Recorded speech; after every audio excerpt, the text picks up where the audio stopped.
네, 미국 주식 일단 따라해보면 그 답을 찾을 수 있습니다. 저희와 함께 가장 쉽고 재미있는 방법 알아보시죠. 미국 주식 무작정 따라하기 계속해서 MTN 이항영 전문위원님과 함께 이야기 나눠보겠습니다. 오늘의 기업은 액티비전 블리자드 게임 제작사를 준비를 해주셨는데 네. 아쉽게도 저는 또 게임을 잘하지는 못해서 네, 좀 궁금한 기업이긴 합니다. 그래도. 예, 제가 웬만한 기업들은 저희 시리즈 이런 코너를 시작하면서 한 번씩 다뤘는데 제가 액티비전 블리자드 오늘 처음 다룹니다. 이 코너에서는. 왜냐하면 저 자신도 게임을 안 하거든요.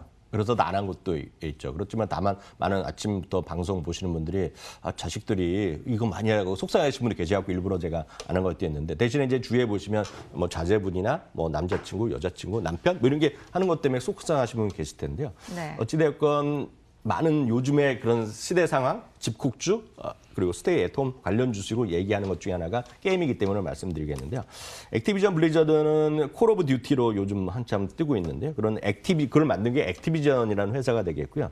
앞서 나왔지만 게임 좀 해봤다는 사람이 제일 먼저 했다는 스타크래프트요. 그 바로 스타크래프트를 만든 게 블리자드인데요. 이 두 개가 합쳐갖고 만든 것이 액티비전 블리자드라고 아시면 되겠고요. 지금 뉴욕 주시장에서는 나스닥에 상장돼 있는 회사가 되겠습니다.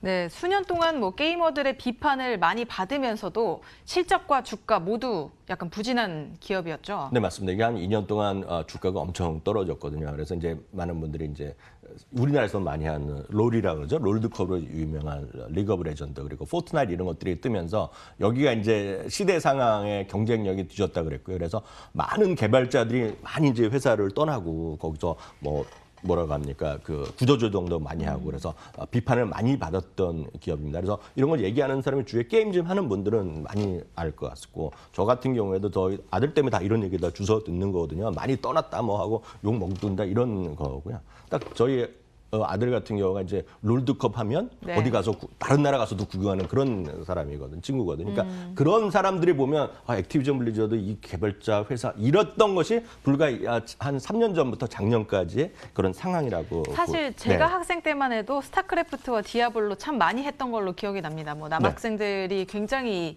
좋아했던 게임이었거든요. 네, 맞습니다. 네. 그리고 한 3년 전에 오버워치로 해가 잠깐 또 많이 떴었는데 이게 이제 그런 좀 하드한 게임을 보는 사람들에서 약간 또 아니었다는 비판도 받는데요.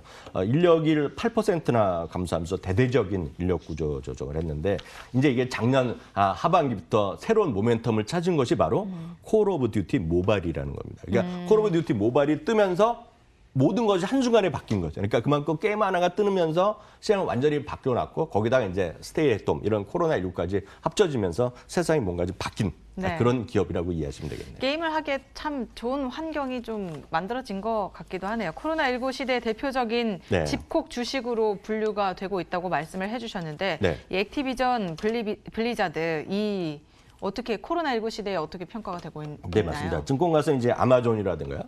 앞서도 계속 요즘 신고가 가고 있는 넷플릭스 이런 것까지 이제 쫙 여러분들도 공감하실 것 같고 이제 운동을 좋아하시는 분은 어제도 소개되었던 파라튼 이런 것들이 이제 히트가 되는 거 되겠고 그리고 계속해서 이제 집에서 일하고 그러다 보니 화상으로 연결해야 되는 거 아닙니까? 그러니까 이제 줌 비디오 같은 게 나오고 그러다 보니 오늘 제가 소식 들은 거 보면 워라이즌 같은 경우에도 그런 경쟁사가 될 만한 것들을 새로 인수하는 것들 나오는 것들이 그런 모임이 되는 거죠. 그래서 대표적인 것들이 근데 집콕이 되겠는데요. 그러다 보니 게임즈도 당연히 그런 쪽으로 분류하는 것이 맞겠습니다. 이런 시대 상황과도 상관없이도 요즘 젊은 친구들, 학생들이 바깥에 나와서 뭐 축구하거나 풋볼하거나 미국에서도 풋볼하는 거, 농구하는 것보다는 여기 이제 집에 머물러서 그리고 게임만 해갖고 이제 문제가 되는 거죠. 그래서 여러분들이 우스갯소리 갖고 믿지 않으실지 모르겠지만 10대 음주율이 떨어지고 있거든요. 지금요. 10대 음주율이 떨어지고 운전면허를 취득하는 연령이 높아집니다. 왜냐하면 그런 게 필요 없고 집에서만 하는 거죠. 그래서 첫 번째 데이트가 늦어진다는 얘기를 많이 합니다. 미국에서. 그리고 더 우스갯소리 약간 조금 더 진행을 하면 더 그렇지만 10대 임신율이 떨어지는 것도 다 게임 때문에 그렇게 분석하는 사람이 진짜 있거든요. 미국에서. 그렇게 연구 결과가 많이 나오는데요. 그만큼 그런 시대 상황에서 이런 코로나19가 한 반 더 여기 들어갔다라고 일단 보셔야 되겠고요. 그러다 보니 제 입장에서 보면 이런 게임의 이런 것들을 코로나19 분명히 플러스 가속화시켰지만 그것만으로는 지금 설명하기에 그 이상이 있다고 보고 있는데요. 오늘 제가 레포트를 하나 소개해드리겠는데요. 골드만삭스에서 2019년 특별 레포트에서 한 거 레포트 제목입니다. 와일드 웨스트에서 메인으로 갔다는 거가 쉽게 해서 우리나라에서는 와일드 웨스트라는 거가 이제 의미가 없기 때문에 제가 굳이 설명을 하면 변방에서 주류로 갔다는 거거든요. 이 e스포츠 산업 자체가요. 핵심만 소개해드리면 여러분들 진짜 깜짝 놀라실 것 같습니다. 그러니까 이거를 게임을 TV에서 보는 사람과 안 보는 사람들의 시각이 완전히 다를 텐데요. 월간 시청자 수인데요. 미국 기준입니다. e스포츠를 보는 사람들이 NFL보다 좀 많고요. 메이저리그 베이스볼보다 많고요. NBA보다 많다는 거예요. 그렇게 비교를 하니까 정말 어마어마한 숫자네요. 네, 그러니까 여러분들 상상 이상으로 대한민국에서 최초로 이제 우리나라가 게임 채널이 생기지 않았습니까? 이제 미국에서 이제 유튜브를 많이 보고 트위치 이런 걸 많이 보고 있는데요. 월간 시청자 수가 1억 6,700만 명에서 이미 아이스하키 메이저리그 베이스볼 넘어섰고요. 2017년이요. 기준으로 주요 최종 결승전 시청 인구를 보시면 여기 이해하시면 최종입니다. 그래서 슈퍼볼 이런 거 다 나오는 것들인데요. 딱 이게요. 슈퍼볼 있죠. 네. 1월에 하는 슈퍼볼에만 적고요.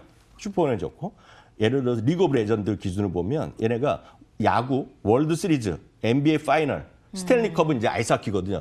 이 모든 결승전보다 더 많이 본 거가 리그 오브 레전드 결승전을 더 많이 봤다는 겁니다. 슈퍼볼을 이기기는 사실 쉽지 않았을 것 같습니다. 그거를 워낙, 제가 다 이긴 거죠. 2년 전인가 엄청나네요. 우리나라 광주에서 롤드컵 결승전 했을 때 저희 아들이 거기 가서 그것도 뭐 안표를 해갖고 30만 원 내고 거기 갔거든요.